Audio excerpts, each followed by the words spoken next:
Today, I want to discuss medical triage in emergency situations where resources are scarce from a Jewish view. The topic is a very sensitive and hard one, and not easy to well discuss. But what do we do when there's a shortage of resources like ventilators in our society? How do we allocate such a scarce resource? And how do we think about who gets treatment and who doesn't? The Jewish tradition has thought about this issue for thousands of years, really close to 2,000 years, and has a fairly well thought out process for thinking about it. 4 issues are easily discussed, and the 5th issue is a matter of great controversy and touches on a complex moral issue. Essentially, the Jewish tradition says fairly clearly 4 things. The first thing it says is that certain danger to life takes precedence over uncertain danger to life, and that a person has a greater right to medical care as their condition becomes clearer and can be more readily treated. Of course, the Jewish tradition recognizes the standard triage model, which is you treat the people who are most intensely helped by medical care, not the lightly injured and not the so severely injured that they will die. But it also recognizes that certainty in treatment is an important process. A person who comes in with an illness that can certainly be treated and will recover has a greater claim on resources than a patient who comes in with an illness that hasn't been diagnosed and that we may or may not be able to treat successfully. Certainty is an important idea in triage.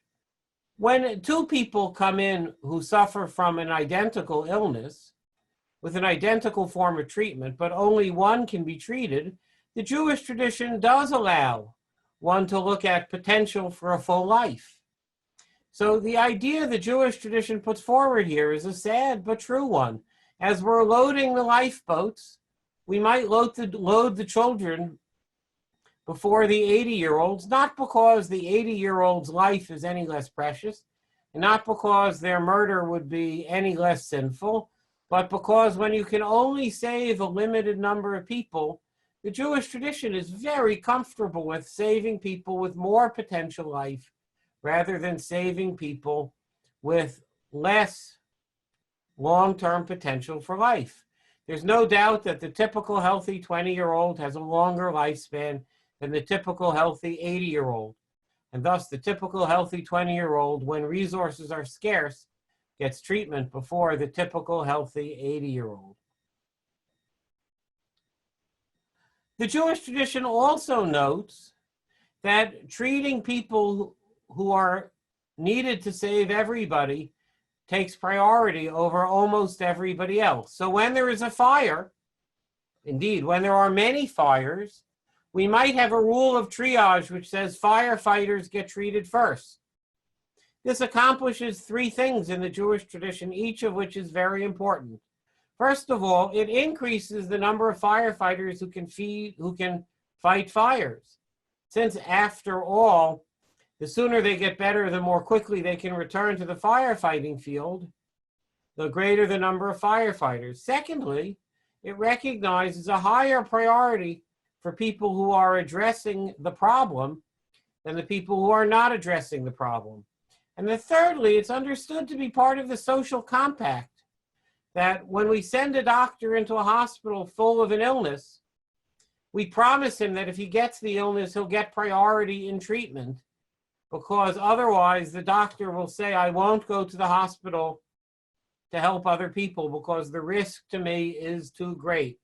Thus, a hospital which assures its nurses and physicians and its orderlies and janitors that if they get COVID-19, they'll have priority in treatment, that's acceptable in the Jewish tradition.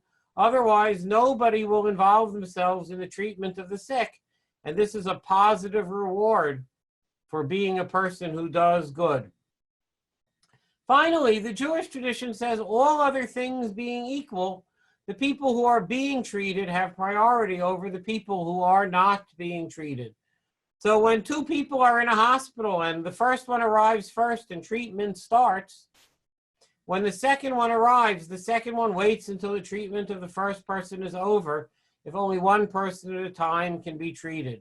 It's generally assumed that when a person comes into the hospital and there is nobody being treated, and this person is first, I should treat this person even if I'm aware of the possibility that others might arrive who will be more amenable to treatment.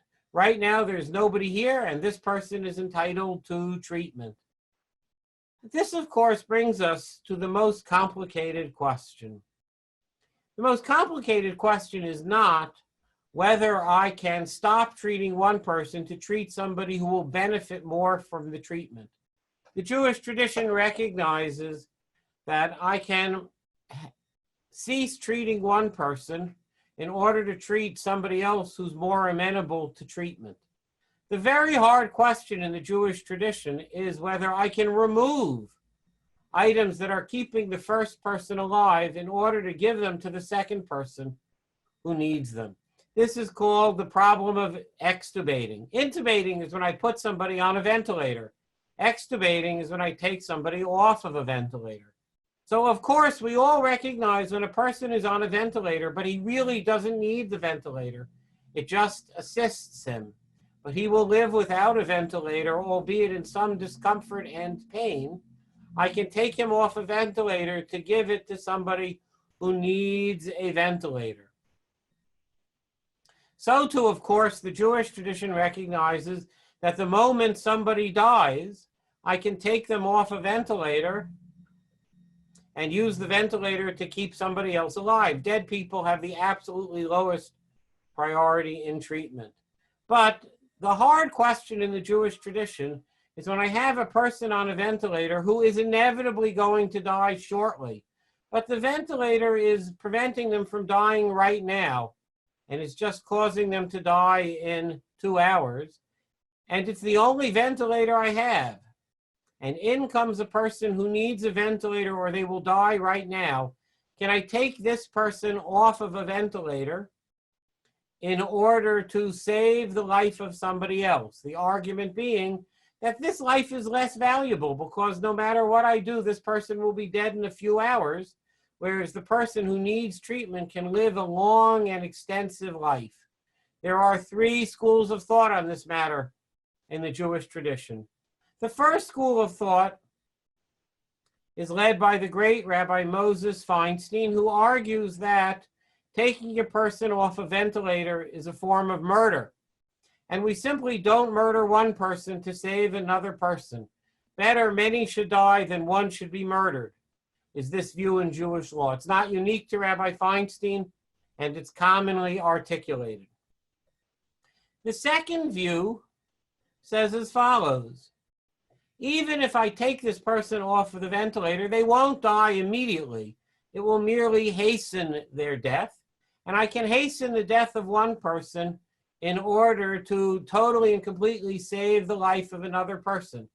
This seems to be the view taken by the great Rabbi Shlomo Zalman Auerbach in Israel. Both Rabbi Feinstein and Rabbi Auerbach lived about 30 years ago, and they were each great Jewish law authorities, Rabbi Feinstein in America and Rabbi Auerbach in Israel. There's a third view as well. The third view is most directly articulated by Rabbi Isaiah Karlitz, who went by the name Chazon Ish, a great Jewish law authority who passed away in the 1950s. Rabbi Karlitz seems to say an even more radical idea. Rabbi Karlitz says, since the intention of the person who's taking out the ventilator is not to kill anybody, he sincerely hopes that the person who had the ventilator will continue to live. That's not really an act of killing.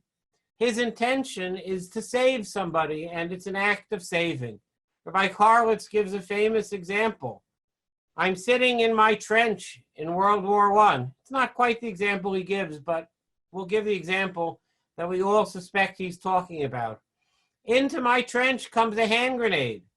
There are 7 of us in the trench, and we will all die. I do not have time to pick up the hand grenade and throw it back, but I do have time to kick the hand grenade down the trench to someplace else. And over there are only 2 people.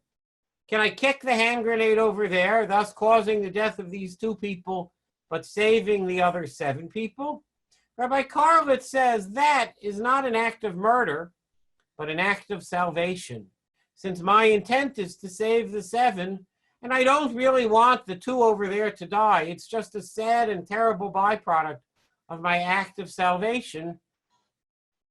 This is not an act of murder at all, but an act of salvation.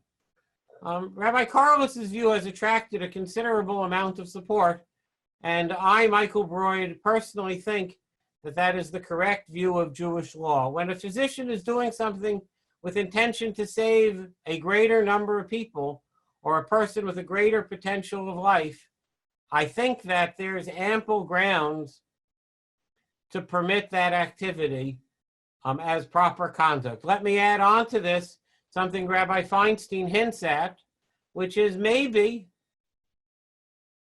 as a matter of Noahide law, general secular law that's applicable to everybody, a person can consent to shortening their life to reduce their own pain or to help another person in profound distress.